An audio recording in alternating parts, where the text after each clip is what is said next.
what is being formed is something like this, but it's not there yet, which should be for a while now. This is a counter-terrorist operation. The problem is if you get the heads of the terrorist snake, who's going to be next? And that explains why the Russians are still refraining from Oreshniking Bankova in Kiev. Okay, who's going to be next? And we don't want Zaluzhny. Zaluzhny is the Brits' man, and Britain is officially at war against Russia. Whichever way you try to describe it, London is at war with Moscow.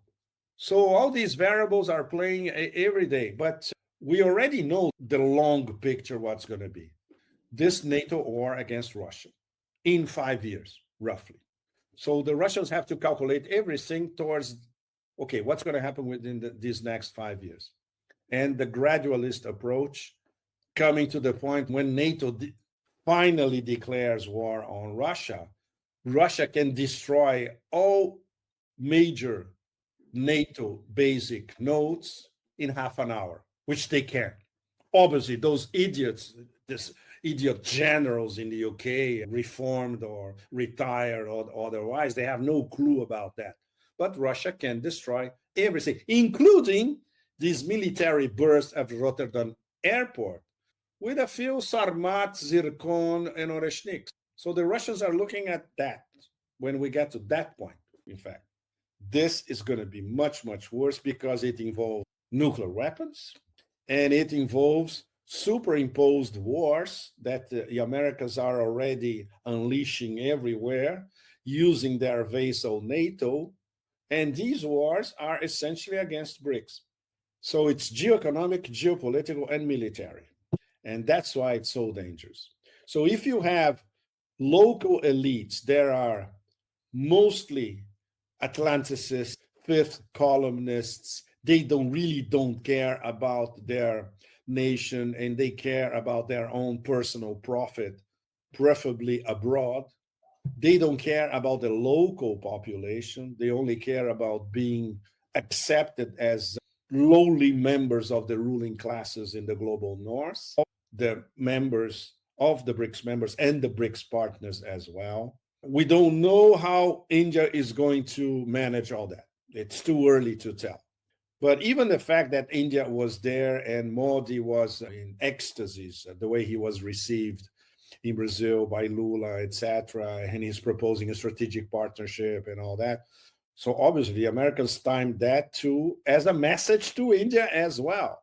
Oh yeah, you're dreaming of a strategic relationship with Brazil. You're going to be hit hard, just like we're hitting them hard. Trump's own words. This ends up filtering back to levers of power in the Kremlin as well. And in India, the same thing, especially the fact that India now is, in a sense, getting closer to some of the BRICS. In fact, it was not her. The guy who came up with that was Kurt Campbell. He was the number 2 at the State Department at the time. He conceptualized pivoting to Asia. And then Hillary, she said, it's my idea. It was not. She stole it. And then she published a huge piece on foreign affairs talking about pivoting to Asia. That was 2010. Absolutely. So even before 2010, the American ruling classes, the people who run the show, they're already thinking, yes, we have to concentrate over there, all across Asia. They were thinking about China, but laterally, underneath, they were also thinking about Russia. Even before Maidan, don't forget, the whole Maidan scam was an Obama administration scam, including the then vice president and Joe Biden. So yes, I'm glad that you mentioned 2010. I remember very well. I was up and down around Asia at the time when I was with Asia Times, of course. And obviously coming back to the US, we're always, okay, what do the Americans want to do with Asia? Trump doesn't know anything about foreign policy anywhere in the global south. He still doesn't know what BRICS is. Can I give you probably the best quote of these past few days? I'm going to quote Trump verbatim, starting now. When I heard about this group from BRICS, so it's a group from BRICS, it's not the BRICS group. 6 countries basically. So he doesn't know She doesn't even know how many are BRICS and BRICS partners. I hit them very hard. And if they ever really form in a meaningful way, so according to Trump, BRICS is not even formed. It will end very quickly, I'll tell you. They won't be gone very long. I don't think they'll even do it. Do it means, in his mind, in his mind, the only thing that registers is this group of six or whatever, unformed, blah, blah, blah, is de-dollarizing, and this is anti-American. This is the only thing that registers in Trump's mind. I don't think they'll even do it. They're virtually afraid to me. And he didn't even construct the phrase correctly. It would be, they're virtually afraid of me. He said, they're virtually afraid to me. So to him, personally, all of the BRICS are afraid. So this is how he sees. It's very telling because as much as it's horribly constructed, a 5-year-old will construct this train of thought better than Trump. But it's all there. It proves that he has absolutely no clue what BRICS is all about. Nobody knows for the moment. For the moment, it's only speculation. Don't underestimate the formation and the consolidation of this triangle. Extremely dangerous in every aspect. Johnson Hung from NVIDIA, he knows that, but he still needs to sell these chips. So obviously he pressured the Trump system. Look, do something. I need to sell these chips. Otherwise, I'm going down. I have this huge inventory. I need to get rid of these chips. And why this happened in the first place, Nima? Because the Chinese started to impose heavy restrictions on the export of rare earth to the US. And then you hit where it hurts. You hit the American auto industry and you hit the American aerospatial industry. That's it. So and that's the difference between Russia and China and Brazil. We're getting there. We're getting to Brazil. Russia is a military nuclear superpower. You don't mess with that. There will always be responses and responses on the terrain. China is an economic superpower. You don't mess with that. The responses are geoeconomic and in trade and in exports. And the fact that China can export to anywhere they want. They don't need the American market. Brazil is a much more complicated situation because now Brazil is under all-out trade geoeconomic war. So it will depend, and it's not Lula per se, of course, it's Lula's decisions, but the Lula government. And I think you and a great deal of our audience know very well some of these people who are in positions of power in the Lula government, and they are not exactly Einsteins, are they? You lose any inkling of rational thought that you may have already had in the past, and you didn't, because you launched this operation against Russia in the first place, and you were sure that you were going to win in 3 months. How stupid can these people be? They are that stupid, even more. And now it's desperation. And of course, Trump is smart enough as a businessman he found his way out already. This is not my war. This war is from the Autopan administration that came before me, and now it's your war, Europeans. You want to fight your war? Okay, buy all our weapons. That's it. I'll sell everything that you want. That's it. So the US is out, technically, right? It's a very smart way of dealing with it. And of course, he sets up the Europeans for a fall even more catastrophic than before. Each day that passes, the European fall will be even more catastrophic. And they don't see it, which is, gosh, they cannot see it. They cannot see it. They are deaf, dumb, blind, and stupid enough not to see that they are now being set up. Now that defeat is inevitable, they are being set up for anything that happens, including this famous war against Russia in 2030. If you conquer territory, excellent. Demilitarization, which is working, and then long-term, which is be much more complicated, denazification, but for that they need a new government in Kiev. They are following the machinations of the empire and the Brits, and now especially with being openly leaked that the next leader of Ukraine is going to be Zaluzhny. We knew that a year and a half ago that it was Zaluzhny because he left Kiev. He became ambassador of Ukraine in London where he's being trained, I would say 10 hours a day at least, day after day, by MI6 to be their man in Kiev. Everybody knew that. It's ridiculous. Now it's in the open because now it's even published by American mainstream media. So we all know where this is going. And obviously, the Russians know better than anybody where this is going. So, brings us back to the question. But at the same time, we have this pressure from the discombobulated American system around Trump. I wouldn't say that Trump himself has already realized that because he's not an analytical character. He's not a strategist. He's not an analytical character. He doesn't read. He doesn't listen to anybody. He only listens to 3-word mantras and all that. But he knows that the 50-day deadline is a non-starter with Russia. Russia never makes decisions under pressure, never, especially Putin. And the fact that within the next few weeks, the Russian advance will continue and even increase in pace, that the Russians are looking at the big picture in terms of not only Ukraine, but the opening up of new fronts against Russia.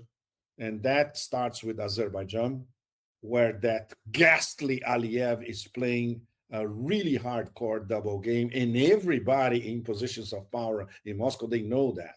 MI6 indoctrinating more and more people all across Central Asia. That new Iron Curtain in the Baltic, the three Chihuahuas, Poland and Finland, trying to, in their own dreams, transform the Baltic into a NATO sea and isolate Russia, especially St. Petersburg, which obviously will be a no-go.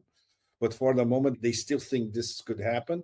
And of course, the Black Sea, where now we have surveillance NATO planes flying all across and all over Crimea on a daily basis. It's the self-confidence of becoming an economic superpower and a technological superpower. My last trip to Shanghai, I was like, wow, you are hit in the face everywhere you look and everybody you talk to. I plan to go back. I'll be back this second semester. I'll be between Russia and China, more or less. And I want to get deeper. Absolutely. I want to go back to Xinjiang and look at Xinjiang from a technological point of view. Nobody in the West has a clue about it. So it's no wonder. It's no wonder. And talking to first-class Chinese academics, like we had the chance to do it during the summit in Rio, it's visible. The quality of the analysis is excellent, of course. And this sense of self-confidence. And yes, finally, China, we are not dictating, but we are not imposing, not dictating, but we are tracking our development and global international insertion the way we want, with no interference whatsoever. This is the sign of a sovereign power, a real sovereign power.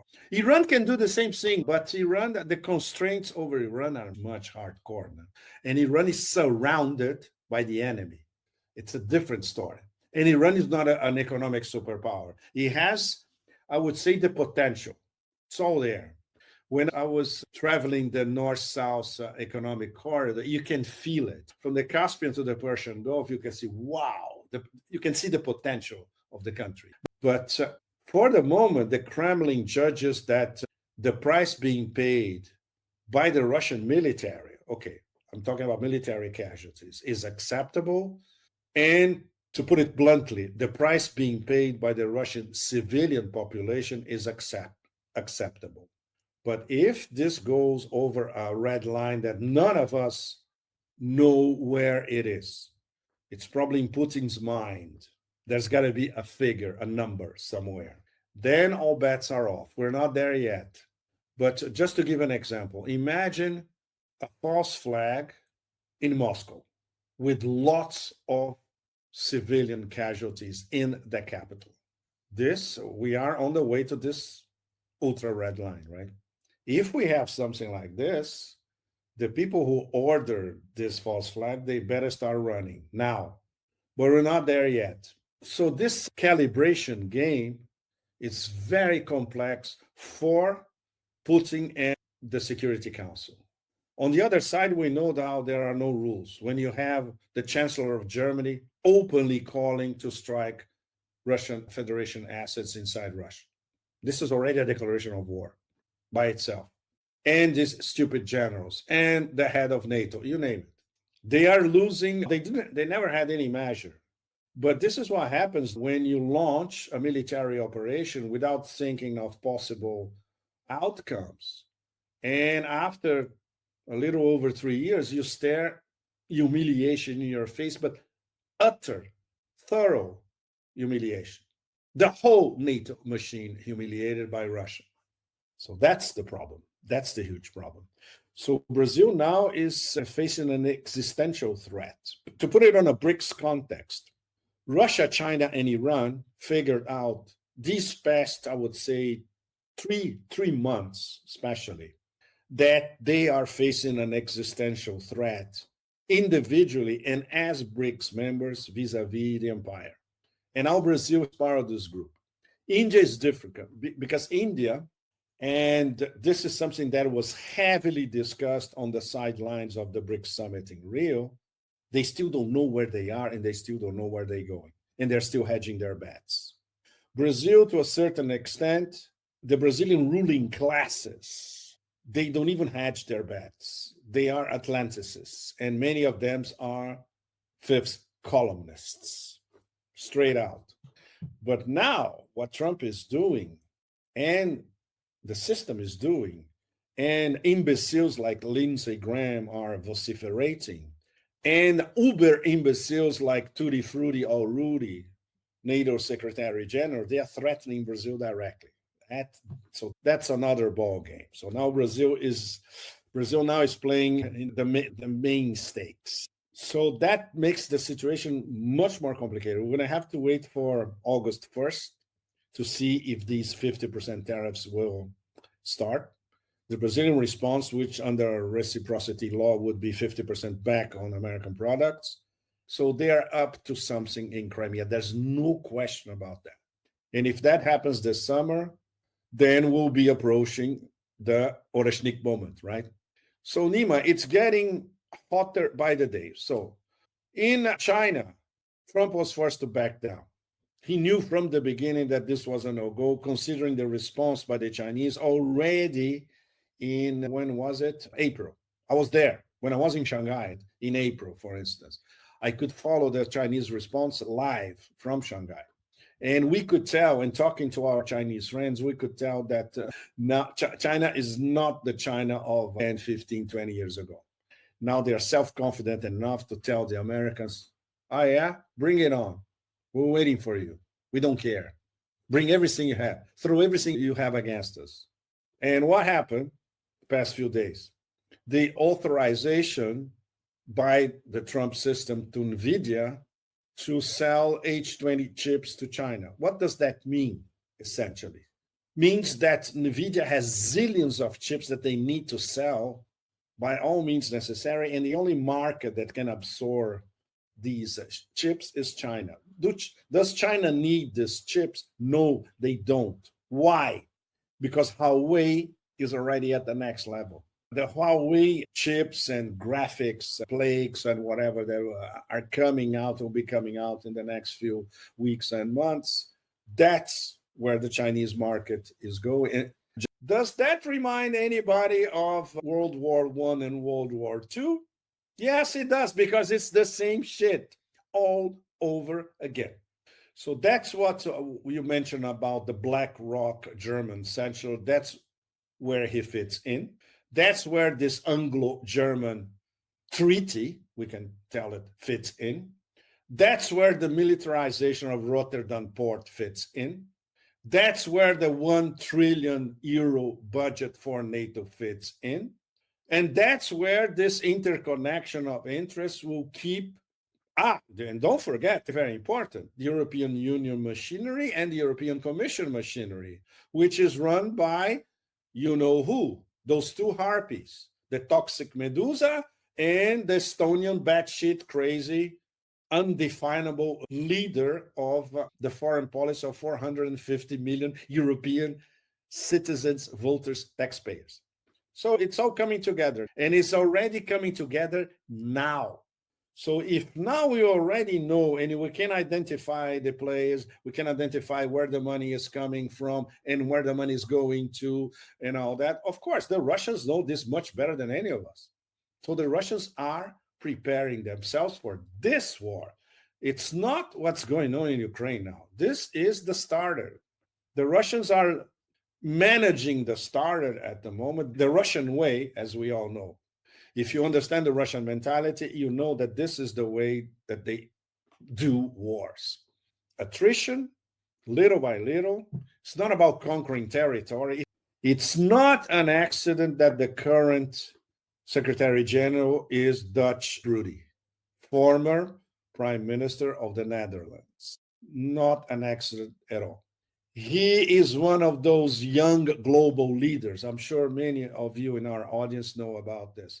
This is a Davos institution, a World Economic Forum institution, scam for a long time, which is basically forming, indoctrinating, financing, giving diplomatic support to young global leaders of the future. Guess who was one of them years ago? Mark Rutte from the Netherlands. So this is very dangerous because it aligned with the projected military budget of NATO. In fact, now it's not only for 2030, it could start from next year. 1 trillion euros a year, which they don't have, by the way. They're going to have to extract this from civil populations across Europe, European taxpayers, in other words, right? 1 trillion euros a year, and it will be on and going up.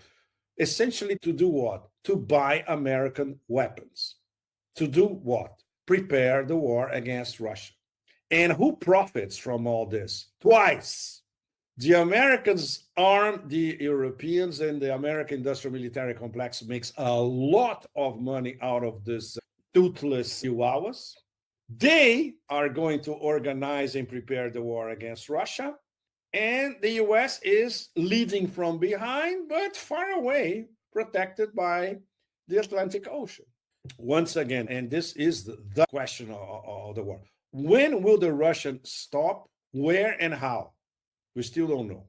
And everybody that says he knows, he doesn't know what he's talking about. The only one who knows is Vladimir Putin. Maybe Zhemov maybe doesn't know. Medvedev doesn't know. The whole Supreme Council still doesn't know. The final decision is the big bear. And of course, the pressure will mount because then, okay, we crossed the Dnieper. We keep going. Yes, we keep going. All the way to Odessa. Why not? Let's go all the way to Odessa. Especially now that after Odessa, Transnistria. So, all the doors will be open, right? But at the same time, the Russians are looking at how direct attacks inside the Russian Federation are bound to increase sooner rather than later. That's where these NATO surveillance planes over Crimea day after day for a few weeks now, that's where they fit in. They are going to come up with something in Crimea, and it's going to be a terror attack, most probably. How is Russia going to react to that? This gradualist approach is reaching the limits, right? What our friends in Moscow, businessmen, I've been hearing from them for 2.5 years now. This almost war cannot be an almost war anymore. This transition from SMO to counter-terrorist operations, CTO, it's not announced yet. It's forming. The point is much, much bigger. The war against BRICS now is getting to the next level. This is something we had been discussing for quite a while, writing about it, debating among us, our small group of analysts. And we knew that sooner or later we'll go to the next level. And in some cases, hot, like it did with Iran, like practically a declaration of war, that the Iranians, of course, as you know very well, Nima, Persians and Iranians, they think very long term, historically minded. So they calibrated their response, or in the case of the attack by the US, they did not respond because then it would be all out war. It's not in the interests of Iran of doing that. In the case of Russia, of course, the circus ringmaster and the people around him, his donors, the real people running the show, the American ruling classes, they found out, of course, they found out what they already knew, that you cannot make Russia bend over, whatever you do. So they're back to threats once again. This stupid threat of 50 days, 100% tariffs, 500% tariffs, 1,000,000% tariffs. Nobody pays attention to this stupidity anymore. But it's the language of threats, bluster, of course, all mixed with hubris all the time. And the Russians, as you know very well, and our audience knows very well, they are realists. So there will be escalations, no question, including this possible terror attack in Crimea, or several terror attacks in Crimea, and long-range missiles striking inside the Russian Federation. They need to provoke Russia to do something. The problem is Russia won't be provoked. Look, they were provoked with an attack on 1/3 of their nuclear strategic assets, and they did not respond accordingly. They are always postponing the response because when the real response comes, it's going to be something off the charts. And the Russians prefer that. Coup de grace, as we say here in France, the coup that destroys your enemy for good.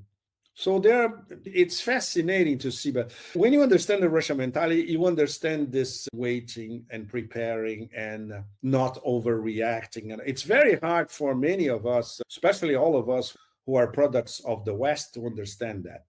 But after a while, when you understand how they think, it makes sense from their point of view, totally.